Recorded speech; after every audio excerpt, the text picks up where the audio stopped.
Welcome to the D-Backs Weekly Inside the Game podcast. I'm Bob King Panaris, and my co-host is Brian Cano Sr. Brian and I are both credentialed media members of the Arizona Diamondbacks. Brian? Bob, glad to be here today. I'm feeling a little bit more uplifted than I was in the middle of the week, and I'm glad that we were able to have a discussion today about the progress the D-backs have been making, some of the decisions that have been made recently, and where we expect the team to be. So with that, I'm looking forward to our discussion today. Yeah, we've got I'll call it positive news before Sunday's game, and I know that's going to be a big part of this conversation, but we've been squawking about this for like 2 months already, that Carson Kelly just isn't the guy. Brian, I mean, we've mentioned how bad the record has been ever since they activated him. The morale of the team has changed when they activated him and started playing him all those reps. And yesterday, I hate to say it this way, but it was a good day for me when I saw that Carson Kelly was designated for assignment, and now is Torey Lovullo did say in his pregame yesterday, we went with the best two guys, and that is Moreno, and he did say Moreno is going to be doing the bulk of the catching, and Herrera. Yeah, no, it makes complete sense, Bob. You and I have discussed this in the past, and obviously with baseball being a business, not just a sport, there are some decisions that need to be made sometimes that require very difficult discussions. And I have my heart goes out to Carson Kelly. He did a great job here in Arizona. While he commendable. But when you bring a guy like Moreno in, it creates competition.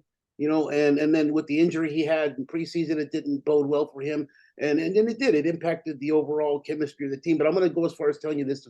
This is directly from Mike Hazen, who the GM of the Diamondbacks. He says, with 5 to 6 weeks to go, depth becomes less important than trying to put the best team on the field. This is quote unquote. When we had the roster construction in the first half of the season with Gabby and Herrera, we played really well. Furthermore, I don't know that this is going to be the secret formula to getting back to the way we were before. I don't think that's anyone's expectation, but that was the choice we had, to send Herrera down or make this move. We decided to make this move, unquote. So again, these moves were talked about. We can go back to the beginning of the Philadelphia Phillies series in early July. I think it was the game Torey was tossed out for Corbin Carroll being hit a couple times, but I think that was about the same time Carson was activated, and it just didn't feel the same. And the team, their wins and losses, it was reflected in their wins and losses, for sure. Yeah, it's we went through how many losses they had once they activated Carson Kelly, and we know, I mean, we've been squawking right away that Moreno was now, he for a while he led the league in throwing out runners. I mean, his percentages was the highest in the league, and I don't know if it still is because he was just on the IL. But the thing is he's not only in the and Torey said that again yesterday when he was commenting on Moreno. He's not only a good hitter, he is a good catcher. Yeah, well, he's very athletic, Bob. And let's face it, at the end of the day, there are some minimum requirements, but both Gabriel Moreno and Jose Herrera meet the minimum requirements as far as StatCast is concerned. Now, they contain a lot of data that Major League Baseball controls, and essentially they disseminate. And with that being said, let's talk about the pop time. The pop time is a combination of exchange time, how quickly the catcher releases the ball, measured in seconds, and the arm strength. The Major League average pop time, according to the StatCast, is 2.0 seconds. That's an average. Well, the D-backs are very fortunate because Gabriel Moreno is in the top 20 with a 1.91 pop time. And coincidentally, Jose Herrera is also in the top 17 with a 1.93 pop time. So we're very blessed here in Arizona to have two athletic defensive catchers. And Carson Kelly was defensive as well, don't get me wrong, but his pop time was at 1.95. So with that being said, some of the runners were getting on base for the other teams, and they were exploiting some areas of the team that I think now will be a little more difficult for the teams to exploit. With this athleticism behind Yeah. the plate, whether you got Herrera or Moreno back there, you got a chance to throw somebody out and keep the other team honest. And I think that's going to bode well going, into the dog days of summer coming up here. We're in them now, but we've got the last 44 games coming up, and I like to see these two guys unite the team again, like they had in the past, and see if they can get back on their winning ways. Yeah, it's hard to believe. Can you believe that there's only 44 games to go? Where did it all go? I mean, we've gone through what? Uh, Almost 120 games already. Unbelievable. It just is it's a flash. Of course, it was a flash when the Diamondbacks were in first place most of the first half. We know what's happened. They just came off of losing 9 straight games, and moves needed to be made. And we've been saying that for a long time. I still believe moves need to be made, and I believe that moves need to be made in that coaching staff. The with these guys that weren't hitting, we've talked about this many times between you and I, is the hitting coaches, where have they been? They're not helping the guys out.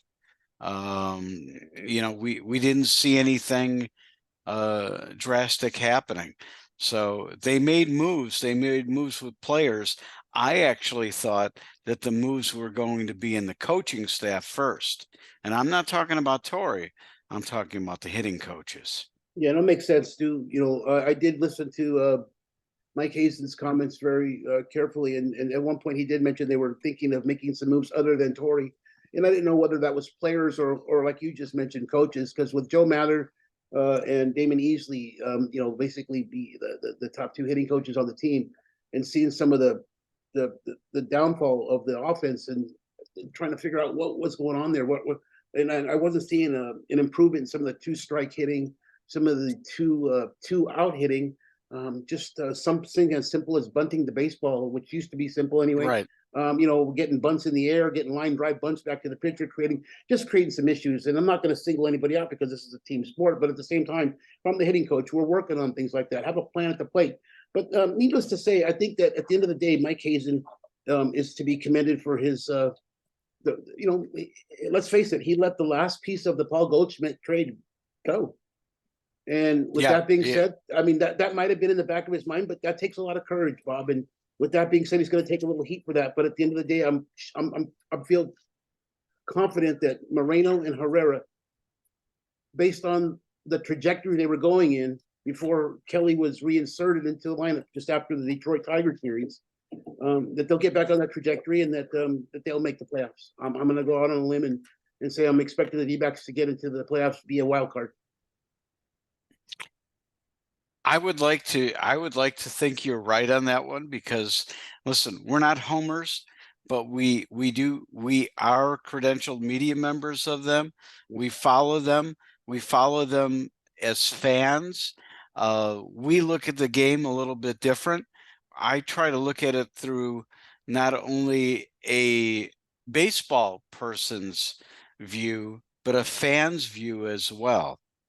And listen, it was great to see 41,000 people there on Saturday night, and they finally broke the slump. Not only the slump of that 9-game losing streak, but the slump of not winning in front of big crowds. And they did both. And it was good to see. And you're right. They now go out on the road, where they have played very, very good this year. And, they're going to let's just say a bad Colorado Rockies team. And it's time for them to get to fatten up, and then it's time to go into San Diego for 4 games and go against that, you know, that all-star lineup that isn't performing. Let's say that they just aren't. And if I was a San Diego Padres fan, I think that, I'd probably be thinking, well, who's wrong here? Should Melvin be gone? Melvin, I consider Melvin one of the best managers in baseball. So is it all these big heads? You know what I mean? All this ego Yeah. that's on that team just conflicting and just not doing it because they're all out for me, and not team, team, team.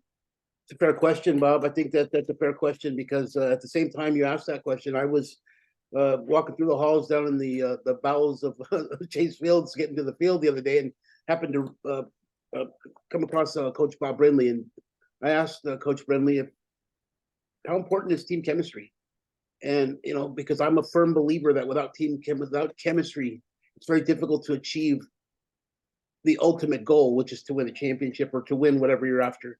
And with that, they have enthusiasm, but they work hard. But when they put them together, they're really special. And to have that enthusiasm, I feel like they have to have that team chemistry. So, it's just nice to hear that. How did he answer that question there? He Brian? he said that team chemistry is just as important as anything else. Essentially, I'm not going to go out and say that he said it was the only thing that matters, but it's Right. very, very important. And you illustrated it best, Bob, with the Padres and their inability to come together, even though despite they have all these great players on the squad, and they just don't Great seem to bring players. it together. And so with that being said, I'm going to say this, that I was really pleased to hear that the guys had a meeting the other night, the D-backs, and they got together for a hitting meeting. And evidently, based on what I heard, some reporting that Christian Walker led the team and talked a little bit about, playing ball, not being so uptight, having some fun again, and let the chips fall where they may. And I think that at the end of the day, those types of conversations that are organic and they're developed within the team because the team feels it. I think those are the most beneficial type of meetings that the club can have because they're putting the onus on themselves now. And I think that's a big step in the right direction. And that's why I went on a limb and said I think with Herrera and Moreno behind the dish there, that the D-backs have a chance of getting back on those winning ways and squeaking in. I'm not saying they're going to make the playoffs by a bunch of them. They may squeak in by half a game, but if they get in, I certainly wouldn't want to play them when they're playing at their best because they're a very dangerous team. And again, we could talk more about what they are like, or we can talk more about their week. We started off, with the Dodgers this week on Tuesday. We had our show on Monday. They came out on Tuesday, and this Arias guy, Julio Urías, the lefty, he come out there and he looked pretty solid. But I don't know if it was him or if it was the D-backs' lack of hitting. They weren't enthusiastic, and Arias just shredded them, and they lost 5-4.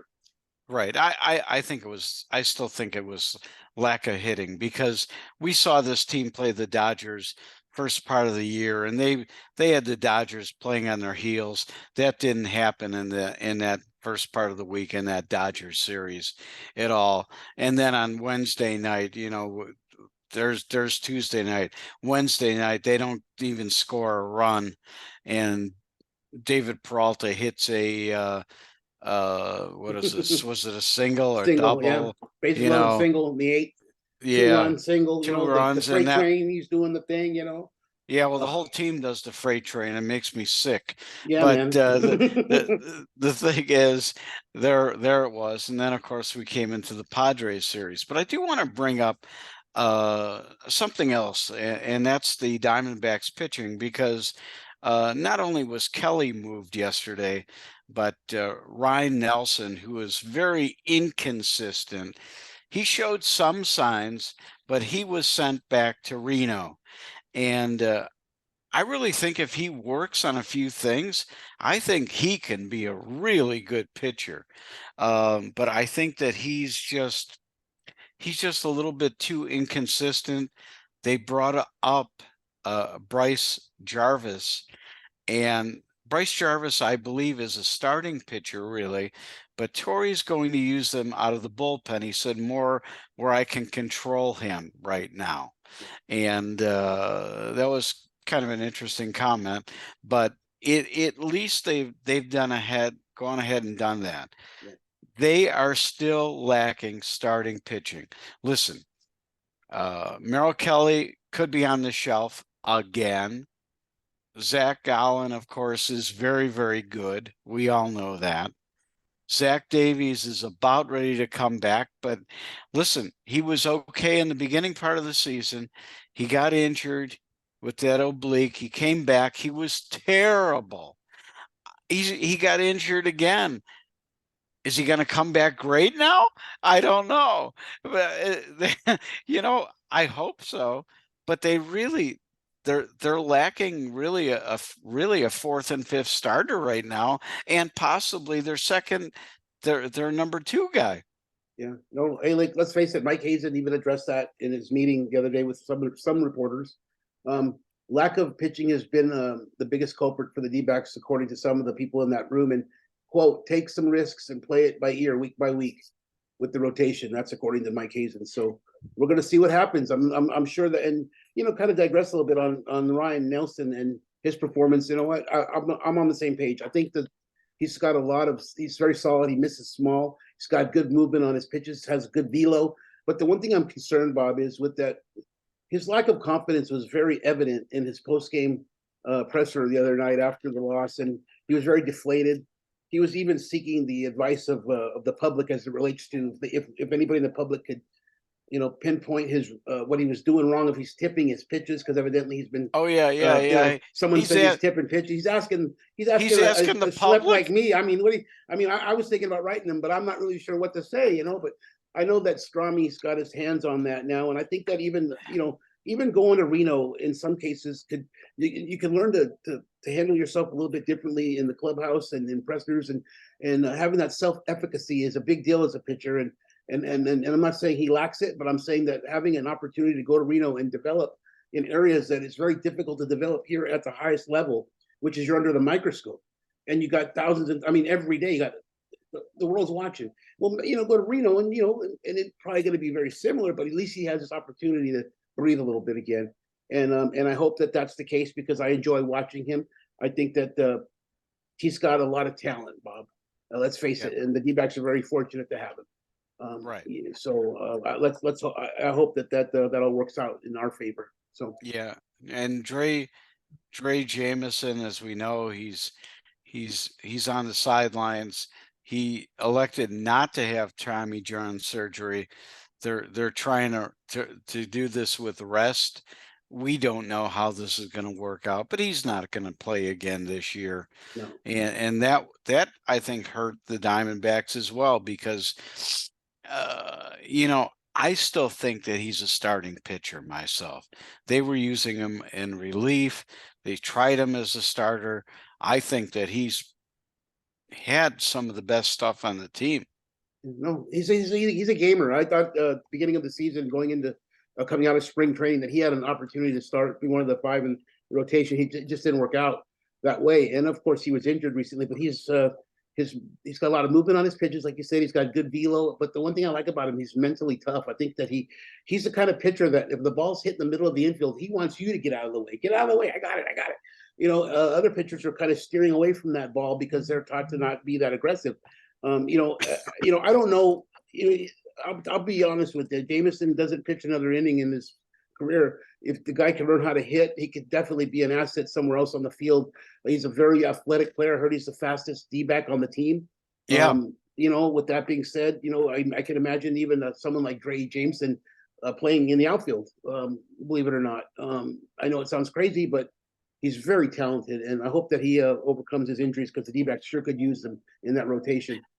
And isn't it hard to believe that he's actually faster than Corbin Carroll? And I guess they had a couple of races, and Jameson beat him twice. Yeah. And it's like wow, because Carroll to me is like the fastest thing I've ever seen.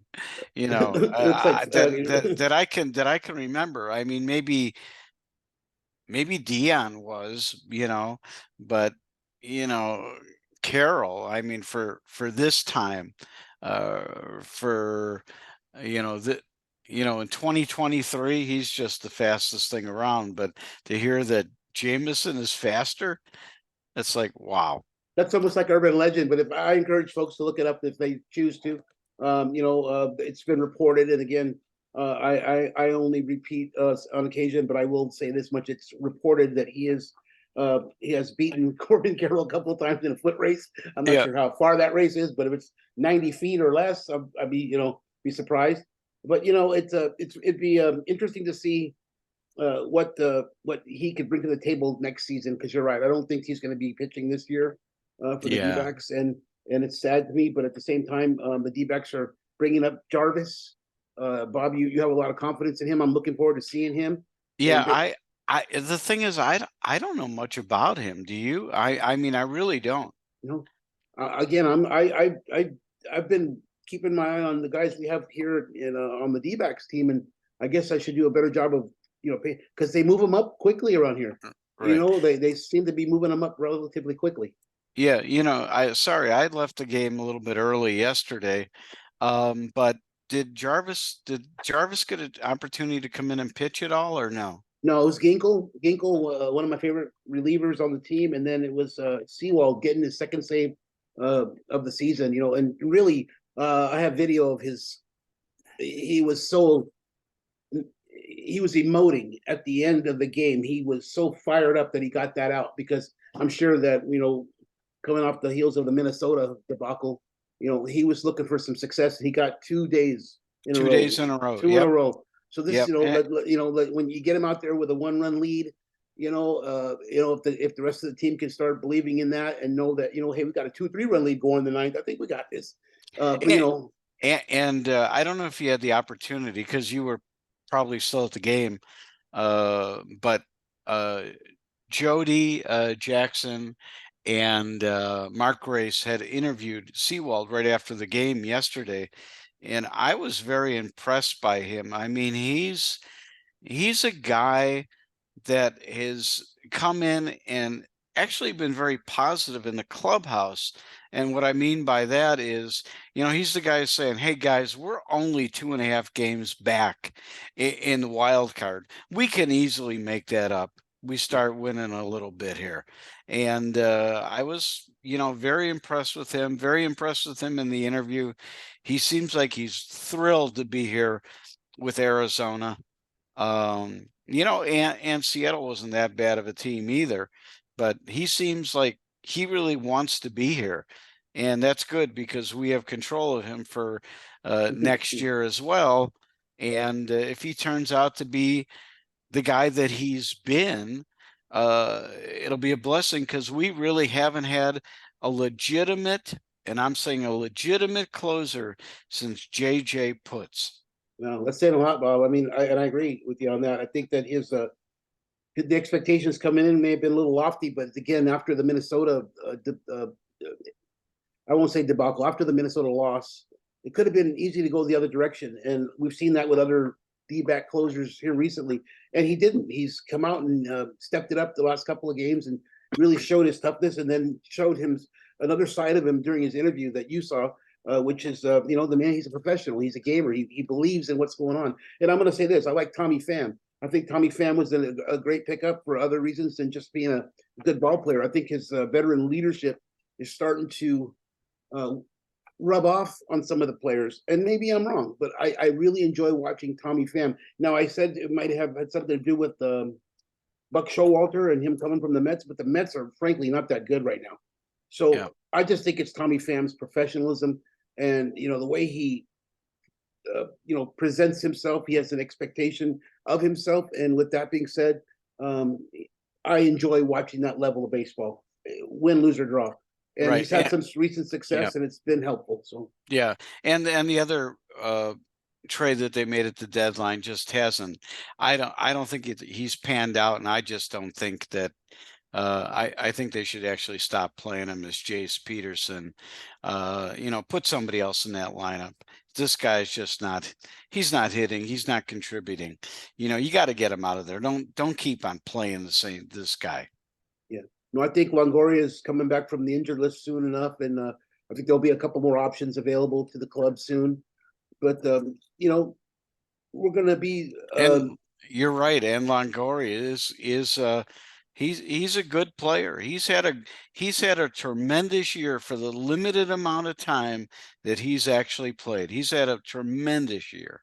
yeah, with the Rivera going back down to the minors, I think that this opportunity for Longoria to step up and play the last part of this season, and basically him and Peterson, or him and Kennedy, possibly Buddy Kennedy, look like he's back in the lineup now every now and then. It's going Right. to be third base won't be unoccupied. There'll be someone to put there, obviously, but I think it's going to boil down to hitting. Who's hitting the ball? Right. And if you're hitting, you're going to get in. If you're not hitting, then Levin Longoria or Buddy Kennedy, there's a big wide gap in experience. But I mean, let's face it, if you're hitting, you're going to play. That's why I see it. I want to see what's his name? The Tank? What's his The nickname the down there? the Hispanic Titanic, Ivan Melendez, man, that kid, I solid. He ripped some. I was reading he had a 475-foot home run. That's pretty long way. That's a far home run. And he's a young guy, coming up, and it's going to be nice to see him here at this level eventually. But it may not be this season, based on some of the moves that they're making now. Right. But We'll see. It's going to be kind of interesting though in September, and I'm already thinking ahead to September. I mean, I want to get through August with a bunch of wins, but to see September roll around when they can expand that roster out, I want to see who they're going to bring up, because they got a lot of guys. They got a lot of good young talent. Now, will they bring up the Hispanic Titanic? Will they? I mean, listen, they brought up Goldie directly from Double-A, and that's where this guy sits right now. And we all know what Paul Goldschmidt did when he came up. I remember, I think some of his first games were against the San Francisco Giants, and he just crushed them. And he continued to do that throughout his career. Timmy Lincecum, oh my God, he never wants to hear the name Paul Goldschmidt ever in his life again. Wouldn't that be neat to see it? Ivan Melendez make that have a similar path, and knowing that we've seen him early in his career here in Arizona, and in minors, and then watch his progression, like you got to see Goldie. And I won't say too much more about the Goldschmidt trade because of what's going on with the Kelly thing, but at the same time, Right. I would like to see someone like that step in and have the same time of success that Goldie had. Hey, Bob, we've got a couple minutes left. Let's this week we got like we talked about the Rockies 3-game series, Monday through Wednesday. Thursday through Sunday, we're going to be in the Padres. The Rockies are 45-73. The Padres are 56-62. So I'm hoping the D-backs can play hard and roll out a handful of wins here. And we come back next Monday and we'll talk a little bit more about the success of the D-backs road trip. So I'm looking forward to it. Looking forward to it. Absolutely. You want to wrap it up, Bob? I think we're about that time. I will wrap it up. Well, everybody, thanks so much for joining us. For Brian Cano Sr., I'm Bob King Panaris. Stay safe, everybody.